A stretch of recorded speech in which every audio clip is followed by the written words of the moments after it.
Eric Mondala Kizenga est né le 26 juin 1976 à Kinshasa. C'est une ville monde, bouillonnante, pleine de vie, mais aussi pleine de défis. Grandir à Kinshasa dans ces années-là, c'est apprendre à se battre. C'est apprendre à être créatif, c'est apprendre à rêver plus grand que les murs qui vous entourent. Très jeune, on dit déjà d'Eric qu'il a le sens des affaires. Apparemment, à 14 ans, il aurait déjà lancé ses premiers petits business. Contrairement à beaucoup de Congolais de l'époque, il a la possibilité de partir pour faire ses études supérieures et il se rend direction Paris. Il y va pour faire des études de gestion et c'est là, en Europe, qu'il apprend les codes du business international.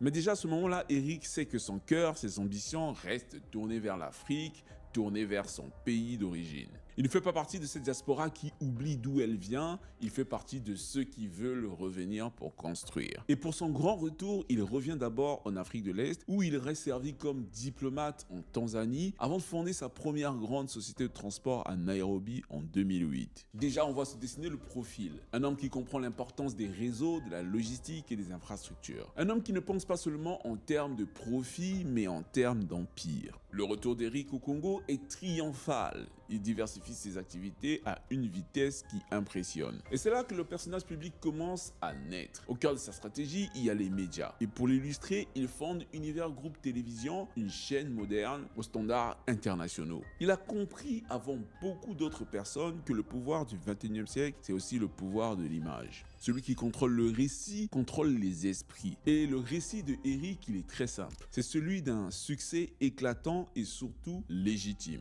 Eric Mondala n'est pas seulement un homme d'affaires, c'est un séducteur. Oui, il séduit les foules, les artistes, les puissants. Il a compris que la réussite économique ne suffit pas. Pour devenir un symbole, il faut conquérir les cœurs. Sa méthode est celle d'un homme providentiel. Il a une générosité spectaculaire. Il devient mécène de la scène musicale congolaise.